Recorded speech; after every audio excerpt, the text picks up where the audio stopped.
आज हम बात करने जा रहे हैं कि हम किस तरह से किसी को सॉरी बोल सकते हैं, हाउ टू से सॉरी इन इंग्लिश। अगर आपसे कोई गलती हो जाती है, कोई काम गलत हो जाता है, तो आप किसी दूसरे को बताना चाहते हैं कि मुझे इस काम पर अफसोस है, तो आप किस तरह से उसकी माजरत कर सकते हैं। तो उसके लिए अमूमी तौर पर जो हम सेंटेंस इस्तेमाल करते हैं, हम कहते हैं सॉरी, मुझे अफसोस है। लेकिन आज हम उसके बारे में सीखेंगे कि किस तरह से आप किसी से माजरत कर सकते हैं, किस किस तरह से, कौन कौन से सेंटेंसेस आप इस जुमरे में इस्तेमाल कर सकते हैं, किस तरह से आप किसी को ये बता सकते हैं कि मुझे इसके लिए बेहद जो है ना वो अफसोस है। तो उसके लिए जो सेंटेंसेस हम आम तौर पर इस्तेमाल कर सकते हैं, आइए उन सेंटेंसेस के बारे में सीखते हैं। तो नाज़रीन, सबसे पहले जो हम कहते हैं किसी को, sorry I am late, sorry मुझे अफसोस है, माजरत ख्वाह हूँ मैं, आई एम लेट कि मैं लेट हूँ, तखीर से आया हूँ, मुझे आज देर हो गई। सॉरी आई एम लेट, मैं तखीर से आया हूँ। आप ये भी कह सकते हैं sorry it's my fault, sorry it's my fault, मैं माजरत करता हूँ, ये मेरी गलती है, सॉरी इट्स माई फॉल्ट।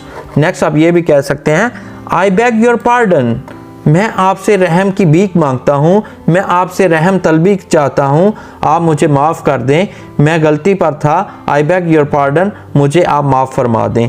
तो इसके लिए जो थर्ड सेंटेंस आप इस्तेमाल कर सकते हैं वो ये कर सकते हैं I beg your pardon. Next आप क्या कह सकते हैं, please please please forgive me, please forgive me, बराए मेहरबानी मुझे माफ़ फरमा दें, बराए मेहरबानी मुझे माफ़ फरमा दें, मुझसे गलती होगी, प्लीज़ फॉरगिव मी। तो इसका मतलब यही है सॉरी मुझे माफ़ फरमा दे। सॉरी का मतबादल जो हम यहाँ पे इस्तेमाल कर सकते हैं वो ये कर सकते हैं प्लीज़ फॉरगिव मी। तो नेक्स्ट नाज़रीन, जो अगला हम सेंटेंस उसके लिए इस्तेमाल कर सकते हैं वो कर सकते हैं I apologise for that, I apologise for that, मैं उसके लिए माजरत करता हूँ, आई अपोलोजाइज फॉर दैट, मैं उसके लिए माजरत करता हूँ। मतलब ये है कि आपने कोई काम किया है, वो आपसे गलत हो गया है, तो आप उसकी माजरत चाहते हैं, आप उससे कहते हैं कि मैं उसकी माजरत चाहता हूँ। तो आपने कहा I am sorry for that, मैं उसके लिए माजरत चाहता हूँ। लेकिन अगर आपने वो काम अभी अभी किया है तो वो आप फिर उसको कहेंगे sorry for this, I apologise for this, मैं इसके लिए माजरत चाहता हूँ। अगर पहले की बात है तो फिर दैट इस्तेमाल करेंगे, और अगर अभी की रिसेंट वाक़या है तो आप कहेंगे आई अपोलोजाइज फॉर दिस, मैं इसके लिए आपसे माफ़ी तलब चाहता हूँ, माफ़ी मांगता हूँ। लेकिन अगर ये बात पहले थी तो फिर आपने कहना आई अपोलोजाइज फॉर दैट, मैं आई अपोलोजाइज फॉर दैट, मैं उसके लिए माजरत चाहता हूँ। नेक्स्ट आप जो इसके लिए यूज़ कर सकते हैं वो कहते हैं कैन यू फॉरगिव मी, क्या आप मुझे माफ़ कर सकते हैं, कैन यू फॉरगिव मी, क्या आप मुझे माफ़ कर सकते हैं। अब पहले कहा आई अपोलोजाइज फॉर दिस या दैट, तो अभी आपने कहा कैन यू फॉरगिव मी, क्या मुझे आप माफ़ कर सकते हैं।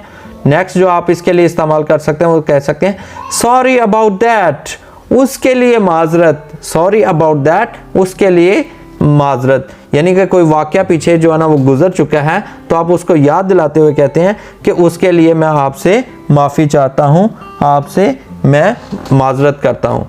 नेक्स्ट जो इसके लिए हम यूज़ कर सकते हैं I am terribly sorry, I M terribly sorry, मुझे इसके मतलब बेहद अफसोस है, आई एम टेरिबली सॉरी, मुझे इस पर बहुत अफसोस है, तो आप मुझे माफ़ कर दें।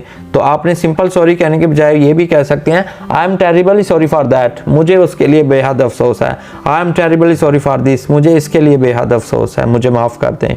नेक्स्ट आप जो यूज़ कर सकते हैं वो कहते हैं आई एम सो सॉरी, मुझे बेहद अफसोस है। आप ये भी कह सकते हैं I am sorry, I am sorry, मुझे अफसोस है, for this, for my mistake, मुझे अपनी गलती पर बेहद अफसोस है। लेकिन ज़रा जब आपने इसको ज़्यादा बेहतर अंदाज में कहना होता है I am so sorry, intensity आपने इसमें जब क्रिएट करनी होती है तो आप कहते हैं I am so sorry, I am so sorry, मुझे बेहद अफसोस है, मुझे बेहद अफसोस है।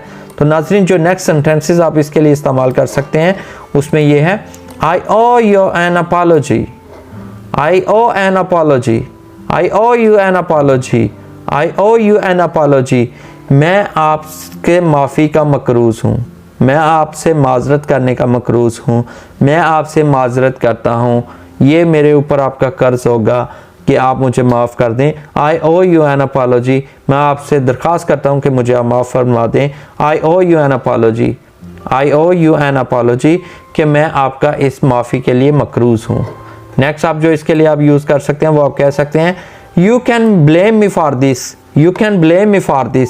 अगर आपसे कुछ काम गलत हुआ है तो आप कह सकते हैं you can blame me for this, आप इसके लिए मुझे इल्ज़ाम दे सकते हैं। आप ब्लेम का मतलब होता है इल्ज़ाम देना। You can blame me for this, आप मुझे इसके लिए इल्ज़ाम दे सकते हैं।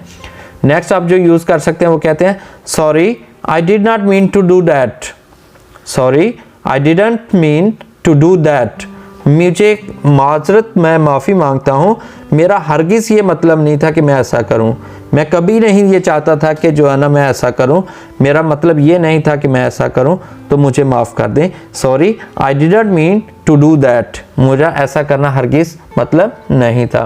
नेक्स्ट आप जो कह सकते हैं वो कहते हैं sorry for keeping you waiting, sorry for keeping you waiting, sorry for keeping you waiting, sorry for keeping you waiting, माजरत आपको इंतज़ार करना पड़ा, उसके लिए मैं आपसे माजरत करता हूँ, मुझे माफ़ फरमा दें कि आपको इंतज़ार करना पड़ा। अगर कोई शख्स आपका इंतज़ार कर रहा हो और आप ज़रा तख़ीर से हैं, आप उससे मुलाकात उस वक़्त ना कर सकें और आपका मुसलसल इंतज़ार कर रहा हो, तो आप उससे माजरत करना चाहेंगे, आप सिंपल कहेंगे sorry for keeping you waiting, sorry for keeping you waiting.